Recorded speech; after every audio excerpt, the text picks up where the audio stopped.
ವಿವಿ ಸಾಗರ ಡ್ಯಾಂ ಭರ್ತಿಯಾದ್ರೂ ಕೂಡ ಸಕ್ಕರೆ ಕಾರ್ಖಾನೆ ತೆರೆಯೋದಕ್ಕೆ ಮೀನಾಮೇಷ ಎಣಿಸ್ತಾ ಇರೋದಕ್ಕೆ ಸ್ಥಳೀಯರು ಆಕ್ರೋಶವನ್ನು ವ್ಯಕ್ತಪಡಿಸ್ತಾ ಇದ್ದಾರೆ. ರಾಜ್ಯ ಸರ್ಕಾರ ಮತ್ತು ಜಿಲ್ಲಾಡಳಿತದ ವಿರುದ್ಧ ಹಿರಿಯೂರಿನ ಜನತೆ ಆಕ್ರೋಶವನ್ನು ವ್ಯಕ್ತಪಡಿಸಿದ್ದಾರೆ. ವಾಣಿ ಸಕ್ಕರೆ ಕಾರ್ಖಾನೆ ಪುನಾರಂಭಕ್ಕೆ ಹಿರಿಯೂರು ರೈತರು ಪಟ್ಟು ಹಿಡಿದಿದ್ದಾರೆ. ಚಿತ್ರದುರ್ಗ ಜಿಲ್ಲೆ ಹಿರಿಯೂರು ಹೊರವಲಯದಲ್ಲಿರುವ ವಾಣಿ ಸಕ್ಕರೆ ಕಾರ್ಖಾನೆ 70ನೇ ದಶಕದಲ್ಲಿ ನಿರ್ಮಾಣ ಆಗಿರುವಂತಹ ಸಕ್ಕರೆ ಕಾರ್ಖಾನೆ ಇದು. 2 ರಾಷ್ಟ್ರೀಯ ಹೆದ್ದಾರಿಯಲ್ಲಿ 200 ಎಕರೆ ಪ್ರದೇಶದಲ್ಲಿರುವಂತಹ ವಾಣಿ ಕಾರ್ಖಾನೆ 4 ವರ್ಷಗಳಲ್ಲಿ 3 ಬಾರಿ ಡ್ಯಾಂ ತುಂಬಿದ್ರೂ ಕೂಡ ಕಾರ್ಖಾನೆ ತೆರೆಯೋದಕ್ಕೆ ಹಿಂದೇಟನ್ನು ಹಾಕ್ತಾ ಇರೋದು ಸ್ಥಳೀಯರ ಆಕ್ರೋಶಕ್ಕೆ ಕಾರಣ ಆಗಿದೆ. ಚುನಾವಣೆಯ ಸಂದರ್ಭದಲ್ಲಿ ಮಾತ್ರ ಗಿಮಿಕ್ಗಾಗಿ ಕಾರ್ಖಾನೆಯ ಹೆಸರನ್ನ ಬಳಸ್ಕೊಳ್ತಾ ಇದ್ದಾರೆ. ಆದರೆ ಅದನ್ನ ಓಪನ್ ಮಾಡುವಂತ ತೆರೆಯುವಂತ ಕೆಲಸವನ್ನ ಮಾಡ್ತಾ ಇಲ್ಲ ಅಂತ ಹೇಳಿ ಈಗ ಆಕ್ರೋಶ ವ್ಯಕ್ತಪಡಿಸ್ತಾ ಇದ್ದಾರೆ. ಬೆಳೆಗೆ ನೀರಿದ್ರೂ ಕೂಡ ಕಬ್ಬು ಬೆಳೆಯೋದಕ್ಕೆ ರೈತರಿಗೆ ಸಹಕಾರವನ್ನ ನೀಡ್ತಾ ಇಲ್ಲ ಅನ್ನೋದು ರೈತರ ಆಕ್ರೋಶಕ್ಕೆ ಕಾರಣ ಆಗಿದೆ. ಮಧ್ಯ ಕರ್ನಾಟಕದ ಚಿತ್ರದುರ್ಗದಲ್ಲಿ ಏನು ದಾವಣಗೆರೆ ಭಾಗದಲ್ಲಿ ಮತ್ತು ಬೆಳಗಾವಿ ಭಾಗದಲ್ಲಿ ಆಗದಂಥ ಸಂದರ್ಭದಲ್ಲಿ ಚಿತ್ರದುರ್ಗದಲ್ಲಿ ಸುಮಾರು 70ನೇ ದಶಕದಲ್ಲಿ ವಾಣಿವಿಲಾಸ ಸಕ್ಕರೆ ಕಾರ್ಖಾನೆ ಪ್ರಾರಂಭ ಆಯಿತು. ಅಂಥ ಸಂದರ್ಭದಲ್ಲಿ ಇವತ್ತು 2 ರಾಷ್ಟ್ರೀಯ ಹೆದ್ದಾರಿಗಳ ಮಧ್ಯದಲ್ಲಿ 270 ಎಕರೆ ಬೃಹತ್ ಪ್ರದೇಶದಲ್ಲಿ ಸಕ್ಕರೆ ಕಾರ್ಖಾನೆ ಸಹಕಾರಿ ತತ್ವದಡಿಯಲ್ಲಿ ಪ್ರಾರಂಭ ಆಗಿದ್ದನ್ನು ಅದನ್ನು ಉಳಿಸ್ಕೊಳ್ಬೇಕಾದಂಥ ನಿಟ್ಟಿನಲ್ಲಿ ವಾಣಿವಿಲಾಸ ಸಾಗರ ತುಂಬಬೇಕಾಯಿತು. ಆ ಸಂದರ್ಭದಲ್ಲಿ ತುಂಬಕ್ಕಾಗಲಿಲ್ಲ. ಈಗೇನು ಕಳೆದ 4 ವರ್ಷಗಳಿಂದ ವಾಣಿವಿಲಾಸ ಸಾಗರ ತುಂಬಿ ನೀರು ಹರಿತಾ ಇದೆ. ಆದರೆ ಇದನ್ನು ಬಳಸಿಕೊಂಡು ರೈತರಿಗೆ ಏನು ನಮ್ಮ ಜಿಲ್ಲೆಯ 6 ತಾಲೂಕಿನ ರೈತರಿಗೆ ಇವತ್ತು ಟ್ರಾನ್ಸ್ಪೋರ್ಟೇಷನ್ ತುಂಬ ಈಸಿ ಆಗಿದೆ. ಒಳ್ಳೊಳ್ಳೆ ರೋಡ್ಗಳಾಗಿದ್ದಾವೆ, ವೆಹಿಕಲ್ ಇದ್ದಾವೆ. ಕಬ್ಬನ್ನು ಬೆಳೆಸಬೇಕಂತ ಒಂದು ಜವಾಬ್ದಾರಿ ಮತ್ತು ಹಕ್ಕಿಕತ್ತನ್ನು ಯಾವ ರಾಜಕಾರಣಿಗಳು ಇಲ್ಲಿವರೆಗೂ ಇಟ್ಕೊಂಡಿಲ್ಲ. ಯಾಕಂದರೆ ಸಕ್ಕರೆ ಕಾರ್ಖಾನೆ ಬದುಕಿದರೆ 1,000 ಜನ ಕಾರ್ಮಿಕರಿಗೆ, ಲಕ್ಷಾಂತರ ಜನ ರೈತರಿಗೆ ಅನುಕೂಲ ಆಗ್ತದೆ. ರೈತರ ಕೃಷಿ ಉತ್ಪಾದನೆ ಎಕ್ಸ್ಪೋರ್ಟ್ ಮಾಡ್ತೀವಿ.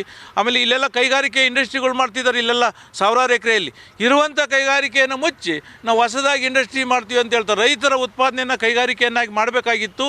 ಇವ್ರು ಯಾಕೆ ಮಾಡ್ತಾ ಇಲ್ಲ ಅಂತಂದರೆ ನನ್ನ ಪ್ರಕಾರ ನಾವು ಕೇಳಿರೂ ಸಹ ಇವ್ರಿಗೆ ಮುಂದೊಂದು ದಿವಸ ಈ ಜಾಗ.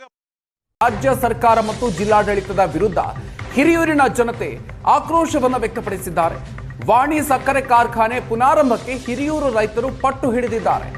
ಚಿತ್ರದುರ್ಗ ಜಿಲ್ಲೆ ಹಿರಿಯೂರು ಹೊರವಲಯದಲ್ಲಿರುವ ವಾಣಿ ಸಕ್ಕರೆ ಕಾರ್ಖಾನೆ 70ನೇ ದಶಕದಲ್ಲಿ ನಿರ್ಮಾಣ ಆಗಿರುವಂತಹ ಸಕ್ಕರೆ ಕಾರ್ಖಾನೆ ಇದು.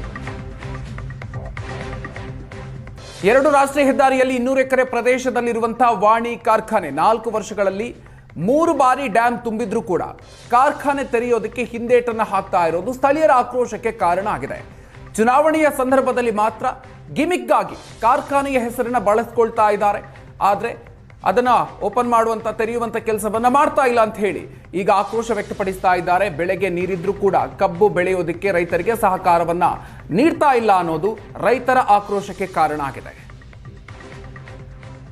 ಮಧ್ಯ ಕರ್ನಾಟಕದ ಚಿತ್ರದುರ್ಗದಲ್ಲಿ ಏನು ದಾವಣಗೆರೆ ಭಾಗದಲ್ಲಿ ಮತ್ತು ಬೆಳಗಾವಿ ಭಾಗದಲ್ಲಿ ಆಗದಂಥ ಸಂದರ್ಭದಲ್ಲಿ ಚಿತ್ರದುರ್ಗದಲ್ಲಿ ಸುಮಾರು 70ನೇ ದಶಕದಲ್ಲಿ ವಾಣಿವಿಲಾಸ ಸಕ್ಕರೆ ಕಾರ್ಖಾನೆ ಪ್ರಾರಂಭ ಆಯಿತು.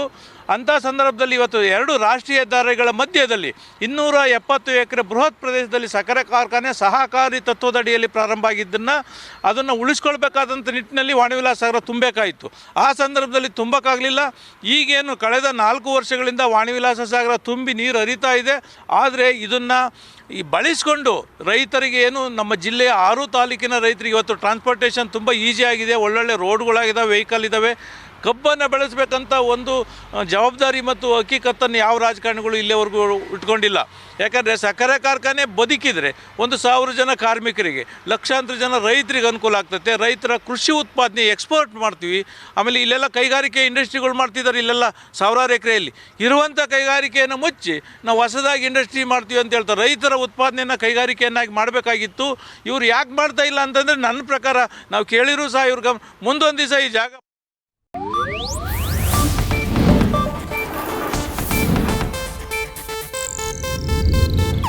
ಇದು ಏಷ್ಯಾನೆಟ್ ನ್ಯೂಸ್ ನೆಟ್ವರ್ಕ್ ಪ್ರಸ್ತುತಿ.